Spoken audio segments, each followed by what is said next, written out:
Hello दोस्तों, welcome to my vlog. आप काफी दिन से सोच रहे थे कि मैं रेसिपी की डिश क्यों नहीं लेकर आ रहा, तो मैं आज लेकर आया हूँ एक नई रेसिपी, वो भी वियतनामीज और वेरी हेल्दी, जिसका नाम है बन सेव। तो अब बन सेव बनाने के लिए हमें क्या क्या चाहिए, उसके लिए मैं आपको दिखाता हूँ। इसके लिए हमें चाहिए ये परीला का पत्ता। परीला का पत्ता एशियन रेसिपीज में यूज किया जाता है और ये ट्रेडिशनली एज अ मेडिसिन के तौर पे भी यूज किया जाता था। हमें चाहिए एक हरी प्याज, हमें चाहिए लेमन, स्प्राउट्स और आधी कटी हुई प्याज। और सबसे इंपॉर्टेंट चीज जो हमें बनाने के लिए चाहिए वो है ये फ्लोर। ये पैनकेक फ्लोर होता है, बहुत इंपॉर्टेंट है इसके लिए। तो पैनकेक फ्लोर आपको किसी भी शॉप से मिल जाएगा, सुपर मार्केट से आप इसे खरीद सकते हैं। तो आइए पहले काटेंगे हम प्याज को।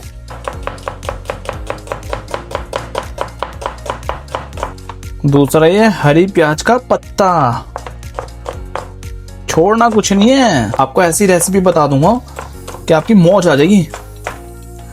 और ध्यान रहे किसी भी चीज को धोना मत भूलना।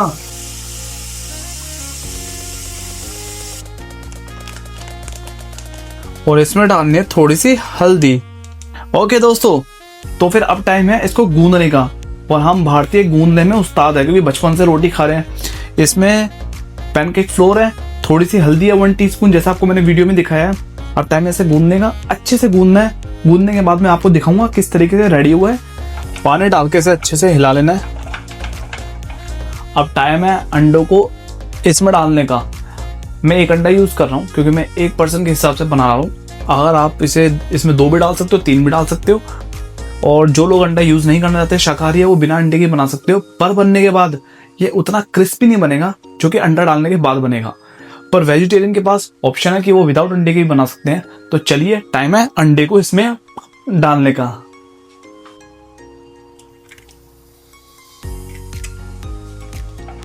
और इसे अब अच्छे से मिक्स कर लेना है, ताकि जो अंडा है उसमें अच्छे से मिल जाए। टाइम है इसमें अब हरी प्याज के पत्ते डालने का। सिर्फ हरी प्याज के पत्ते डालने, प्याज नहीं डालनी, इस चीज का ध्यान रखना। और इसे दोबारा से मिक्स करने का। टाइम है अब इसे यहाँ पे गैस पे रखने का। और उसके बाद ऑयल की कोटिंग करने का।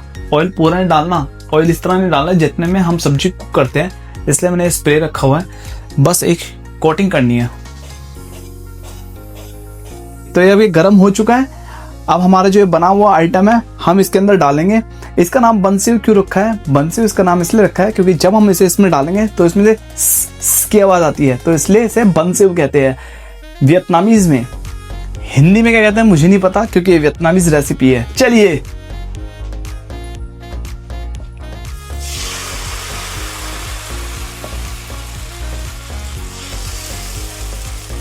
आवाज आपको आई की, क्योंकि ये बन से हुआ है। जो ये स्प्राउट्स है, अब हम इसको इसके ऊपर से गार्निश कर देंगे। और उसके बाद हमें ऊपर का हिस्सा ज्यादा नहीं पकाना, नीचे का हिस्सा पूरा रेड करना है और उसको फिर फोल्ड कर देना है।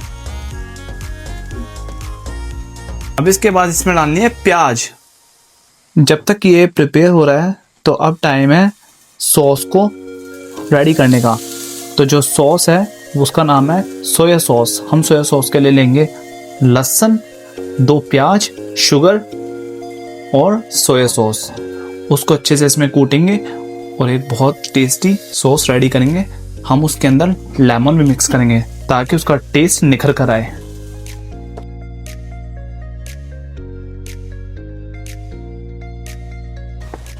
अब इसमें डालनी है 1 चम्मच शुगर। आपको पता है मैंने कभी इंडिया में कुकिंग नहीं करी, लेकिन जब से मैं यहाँ पे आया हूँ मैंने थोड़ी चीजें सीख कर उसको रेडी करा। कई बार गलत भी हुई, पर ये 5 साल की मेहनत है कि अब मैं खाना बनाना सीख गया हूँ। और अभी भी मैं नई नई रेसिपीज को ट्राई करता रहता हूँ। तो अब ये चटनी हो चुकी है प्रिपेयर। टाइम है अब ये सोया सॉस को गिरने का इसमें। अब हमें अपना एक आधा नींबू काट लेना है। जो हमने ऑलरेडी अपनी सॉस प्रिपेयर की है उसमें नींबू निचोड़ देना है। नींबू निचोड़ने के बाद अब हम इसे कर लेंगे मिक्स, ताकि वो जो हमने कूटा था वो इसमें अच्छे से मिक्स हो जाए। अब हम अपनी सैलेड्स को प्रिपेयर करने के लिए जो परीला के पत्ते हैं इसको अच्छे से चूट लेंगे।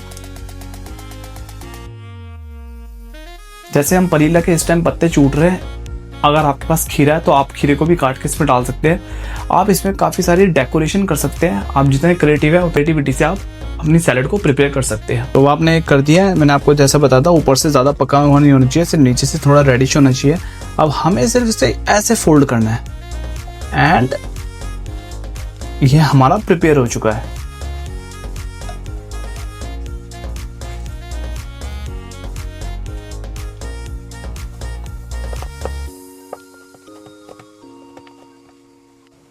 जैसे बन चुके हैं तो अब आप इसे कैंची से पीस में कट कर सकते हो ताकि आपको खाने में आसानी हो।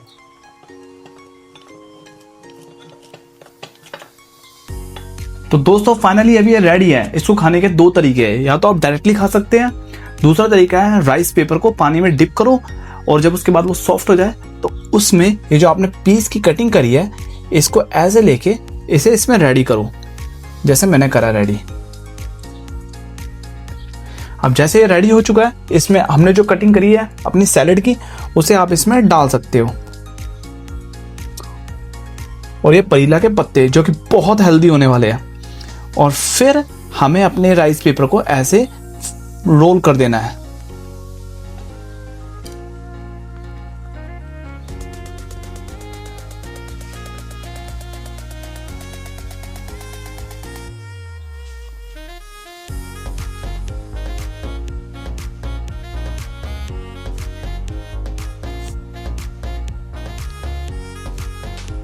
अब टाइम है इसे टेस्ट करने का और आपको बताने का कि ये बना कैसे है। बना तो टेस्टी है, पर let's give final touch.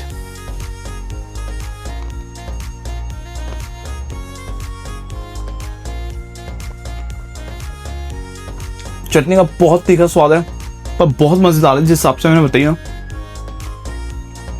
1 on 1 आप सेम जो मैंने बताया उसी चीज से ट्राई करिए और आपको डेफिनेटली बहुत पसंद आने वाला है। अगर आपको मेरा व्लॉग पसंद आया तो उसे लाइक करिए, सब्सक्राइब करिए, कमेंट करिए और जुड़े रहिए। Thank you very much.